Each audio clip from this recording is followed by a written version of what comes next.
quién es el eje, entonces, desde el punto de vista del proceso democrático y cuál es la concepción que nosotros tenemos de sociedad. La concepción nuestra desde el punto de vista de sociedad es que es el pueblo el eje central y el epicentro de todo cuanto ocurre. Eso tenemos que internalizar qué significa. ¿Qué significa que es el pueblo?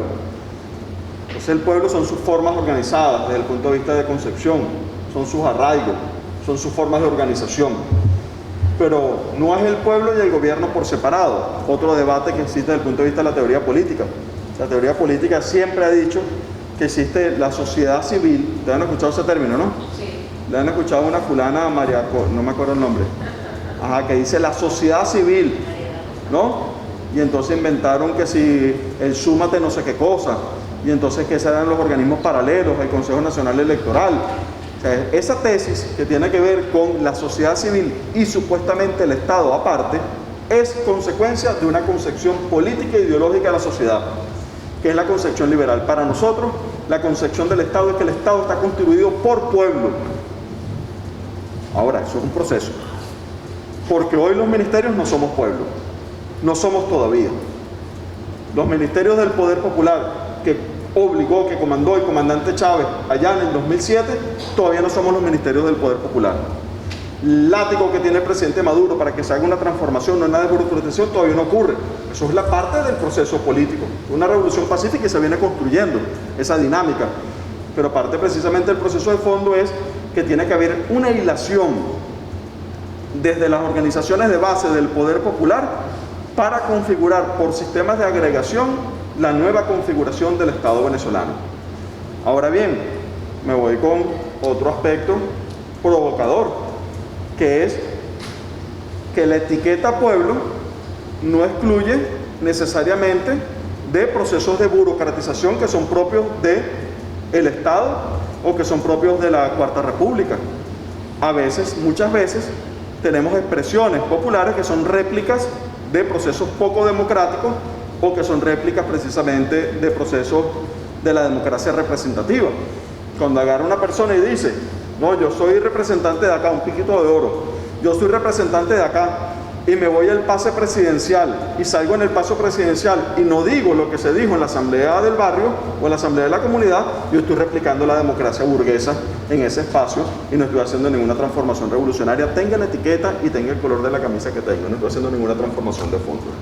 Entonces la concepción desde el punto de vista de esa ruptura de supuestamente dilemática entre la sociedad civil y el Estado es otro aspecto sustancial que nos corresponde desde el punto de vista del trabajo, y luego vienen los alcances precisamente de que entendemos en el caso de la concepción del gobierno como tal. Esto que hemos dicho, que planteamos, yo aspiro que se vaya a poder ir ilustrando, que podamos ir ilustrando algunos temas que van quedando sueltos. Si el pueblo es parte estructural del Estado, ¿no? Y no son una cosa dilemática, y las formas de agregación del poder popular tienen que ser las nuevas formas embrionarias del Estado, si eso es así, ¿para qué nos sirve entonces el plan de la patria? ¿Para qué nos sirve esto que estamos hablando el día de hoy? ¿Para qué sirve lo que habló el comandante Chávez de la geometría del poder y las formas de agregación? ¿Qué significado tienen para el trabajo que se viene haciendo? Ahora bien, hemos dicho que el problema central es el pueblo. Ese es el tema central. Es el ciudadano.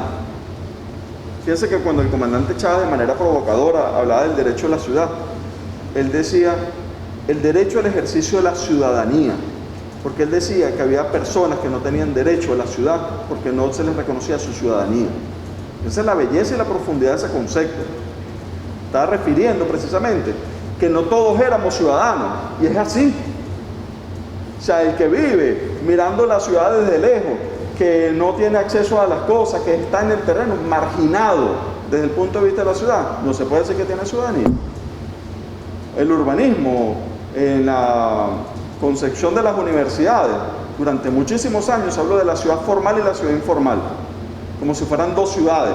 No es la misma ciudad, con dos condiciones o con varias condiciones de clases distintas.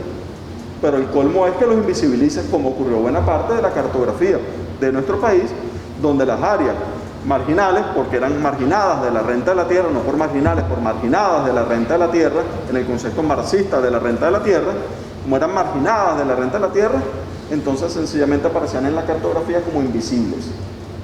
Ustedes ven, buscan los mapas de 1990, las páginas amarillas, ¿no, pájaro? Amarillas, ¿no? Aparecían eso, entonces aparecían zonas verdes. Entonces todo el valle era una zona verde, porque además no tenés derecho ni siquiera a ser visibilizado. O sea, sencillamente no existía, y no existía el 55% de la población que habitaba el barrio en esos momentos. Entonces, ¿qué se entiende como pueblo? ¿Qué se entiende como sujeto? Bueno, ahí hay una concepción que nos dio el comandante Chávez, que es la condición desde el punto de vista de Warshawski. Warshawski es un autor sumamente importante, el comandante Chávez lo reivindicó. Nosotros vamos a poner a la disposición varios materiales de Warshawski, estarían a la disposición digital. Los tiene la Escuela Venezolana de Planificación en su biblioteca digital también, y van a estar en la página del ministerio, pero lo ponemos todo a la disposición. Lo que hay que eso es rodarlo por todos lados, que son la forma de hacer los planes, y el otro que refería era precisamente sobre los modelos tecnológicos. Y cuando Warshawski vemos el tema de las necesidades, es lo que dice, bueno, hay unas necesidades que son físicas: el alimento, la vivienda, los bienes durables, la salud, el transporte. Eso podemos cambiar las categorías dependiendo de la condición del momento. Hoy cada barrio sabe cuáles son sus necesidades, ¿verdad? Cuáles son sus necesidades, digamos, fundamentales. Luego hay unas necesidades sociales, hay unas necesidades culturales, hay unas necesidades políticas. Pero cuando ustedes ven esto que procura hacer esta imagen, que es que el ser humano es el eje y el epicentro, la satisfacción de las condiciones de vida del ser humano de manera dialéctica, como se define la dialéctica, ¿no? Una espiral ascendente de desarrollo de las condiciones de vida, como se define la dialéctica, correcto, esa es la definición, ¿no? Entonces cuando tú dices una espiral ascendente, si hoy tienes resuelto el CLAP, mañana quieres tener resuelto otra cosa. Si hoy tienes resuelto los materiales de vivienda, mañana quieres tener resuelto otra cosa, porque se trata de condiciones ascendentes de desarrollo desde el punto de vista de las condiciones de vida de la población. Es decir, que si el epicentro es esta es nuestra ruta de gobierno. Nuestra ruta de gobierno es la satisfacción de las necesidades de la población de manera de ir construyendo esa sociedad distinta. No de manera individual, evidentemente hay necesidades individuales, pero es la condición distinta desde el punto de vista de la satisfacción de esas necesidades. Posteriormente tenemos un tema sumamente importante, que es ¿qué tiene que ver todo esto con el plan de la patria? ¿Qué tiene que ver el plan de la patria con la forma de resolución y con enfrentar todo este componente que hemos hablado previamente? Y resulta que en el desarrollo del proceso político, del proceso revolucionario de nuestro país, hemos atravesado por varias etapas, varios ciclos, si se quiere llamar, cada uno con un acento distinto. Vayamos a 1998. 1998 había 4 candidaturas. Había un tal Chávez que decidió ir a la contienda electoral. Y de repente esas 4 candidaturas, cada una más del sistema que otra, fueron desapareciendo porque el sistema lo que vio era que iba a confrontarse directamente con Chávez. Y de hecho separaron las elecciones parlamentarias de las elecciones presidenciales. Por eso ocurre en el año 98 elecciones parlamentarias separadas de las presidenciales. Ellos sabían que el comandante Chávez iba a ganar las elecciones presidenciales y decidieron sacar el Parlamento para por lo menos no perder el Parlamento. Es decir, que viene un momento dilemático desde el punto de vista de la sociedad. Y el comandante Chávez, cuando se gana la elección en el año 98, sorprende al mundo con el inicio del gobierno, porque resulta ser de los pocos o de los primeros políticos donde su primer acto de gobierno es cumplir la oferta electoral, que era llamar a una constituyente. Y en ese llamado a la constituyente, le dicen, no, es que usted no puede preguntarle a la gente. Hice un gesto como el de Luis Brito, ¿verdad? ¿Cómo es eso que no le puede preguntar a la gente? Si es una democracia, ¿cómo no le puedo preguntar a la gente? Se lo prohíbe la norma. No puede preguntarle a la gente, oye, vale, ven acá, yo voy a llamar a una consulta popular. ¿Cómo es eso que yo no le puedo preguntar a la gente lo que quiere? Está prohibido. Entonces, por eso la primera consulta es un referéndum consultivo de si se podía convocar o no una asamblea constituyente. La magnitud de aberraciones que estamos hablando. ¿Es eso o no parte del tema de la discusión del modelo de democracia política? ¿Quién tenía derecho o no tenía derecho? Nada menos que una constituyente. El pueblo no podía votar por una constituyente. El pueblo no podía votar por una constitución. Era una comisión delegada. Estaba una COPRE, que era algo así como este ministerio, más o menos. Una COPRE. No se acuerdan de la COPRE. La Comisión de Reforma del Estado, que era la que era capaz de decir para dónde iba a ir el Estado, cómo se iba a transformar el Estado. Conbella era uno de los últimos, el último secretario de la COPRE, correcto, Ricardo Conbella. Y no había derecho, y tiene que ir al tribunal, en ese momento se llamaba Corte Suprema de Justicia, para decidir cuáles eran las preguntas que podían ir al referéndum, a la convocatoria que el comandante estaba planteando para ir al referéndum. O sea, había que pedir permiso al tribunal para poder hacerle una pregunta al pueblo para ver por qué eso no estaba permitido. Lo que pasa es que había un aluvión de pueblo y ellos sabían de qué se trataba. Y en ese aluvión de pueblo decían, está bien, haz la pregunta, le hacen la campaña. Bueno, la campaña era con todos los demonios que puede haber una campaña. ¿Sobre qué esfera va? Sobre lo cultural. No, que eso va con el tema del aborto, va con el tema de no sé qué broma, te van a quitar la pata de potestad de los niños, te van a ir a arrancar de tu vientre de la madre, te van a ir a arrancar el niño. Todos los demonios desatados. ¿Qué es lo cultural? ¿Para qué? Para que no existiera un proceso constituyente. Y el comandante Chávez se lanza el proceso constituyente. Se lanza la constituyente, se gana la constituyente y se hace una constitución. Y en esa constitución es la primera que se vota popularmente. La primera constitución votada popularmente en Venezuela es la constitución de 1999. Ahí hay una esencia de una discusión, de una primera etapa, de una revolución, que tiene que ver con la revolución en lo político, que es la democratización. Y en esa revolución de lo político, el tirano, ese tirano que iba a eternizarse en el poder, pone en la constitución el referéndum revocatorio. Y va sobre lo cultural. Y todos tenemos que recordar, por ejemplo, Taisa, ¿recuerdan? Sí. Cuando Taisa iba a la asamblea y decía, mosca, están bajo observación, están bajo sospecha, creo que era el término que decía, cuando estaba la discusión de si iba bolivariano o no bolivariano en el nombre. Porque el comandante Chávez estaba pendiente de cada uno de esos símbolos, lo cultural, bolivariana, la octava estrella, el escudo, el caballo, los símbolos. Porque esos símbolos forman parte del imaginario, de lo cultural.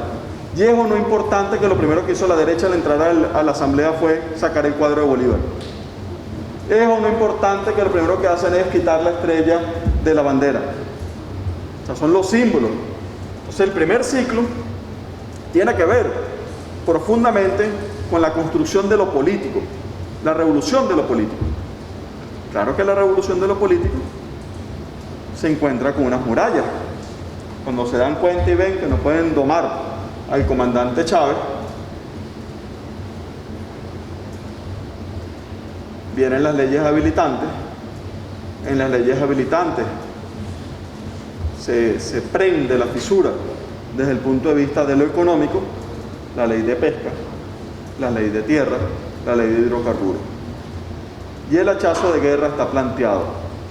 Y cuando el comandante Chávez toca el primer paro que se hace, un paro patronal, el 10 de diciembre del año 2001, un paro patronal. O sea, los patronos le pidieron, los patronos que se encargan de generar plusvalía y de generar la fuerza de trabajo del trabajador, le dicen al trabajador, no vengas a trabajar. Y viene el paro patronal. Y tras ese paro patronal, y que después se ridiculiza, y se habla del método o no método, cuando el comandante Chávez toma aquel pito, ese domingo, y empieza a decir, fulano de tal de PDVSA está despedido, fulano de tal está despedido, fulano de tal está despedido. Ahí se iba por una batalla por la renta petrolera, en el origen, que era el control de PDVSA. O sea, la renta petrolera, el origen de la renta, que es al final el epicentro de la disputa. Cuando eso ocurre, y están ocurriendo las leyes anteriores, el sistema decide dar un golpe de Estado. Y es el golpe de Estado del 11 de abril. ¿Acudiendo a qué poder? Ese golpe lo dan, como lo confesaron ellos mismos, el poder político, el poder mediático, consagrado precisamente con el respaldo de Estados Unidos.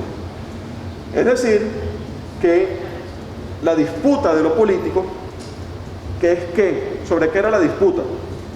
La disputa es si el pueblo puede o no puede, si el pueblo decide o no decide. Esa es la disputa, porque cuando la disputa de los políticos dicen, bueno, el coqueteo, bueno, que la gente vote o no vote, no importa, porque me importa eso si yo lo manipulo en la campaña. Pero cuando de repente se dice, no, mira, es el pueblo que decide, pero además es el control de la renta petrolera, se desata la crisis enorme. Los momentos de mayor ruptura económica que ha tenido el país es en esa crisis del 2002-2003 y en el sabotaje que estamos teniendo en este momento. Esa disputa, ese ciclo de disputa cierra en el referéndum del 2004, con el triunfo del presidente Chávez, con el triunfo del pueblo en el referéndum. Ahora bien, la disputa, el primer ciclo, ¿verdad? La disputa del tema político abre una disputa sobre el tema económico, que es la distribución de la renta, y el comandante Chávez asume una próxima etapa, que es las formas de distribución de la renta como parte de la resolución de la deuda social que se tenía en Venezuela. Y esa resolución de la distribución de la renta es nada más y nada menos que el nacimiento del sistema de emisiones y grandes emisiones en nuestro país. Es decir, que a través del sistema de emisiones y grandes emisiones, primero el comandante Chávez le da un bypaseado a toda la estructura burocrática, pero adicionalmente en la forma de resolución de la distribución de la renta, todavía no están modificados los sistemas de producción, es la distribución de la renta.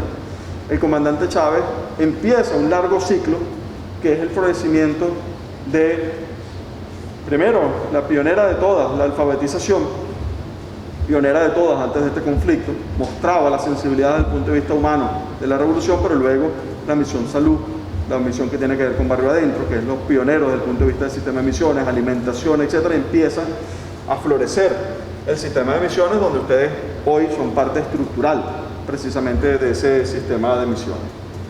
Ahora, fíjense que el conflicto de lo económico está ahí latente. ¿Está o no está latente? Está latente. El conflicto es la renta de la tierra, es la renta petrolera. Ese es el conflicto que está ahí planteado. El comandante Chávez asume una segunda oleada de la revolución, que es la democratización social.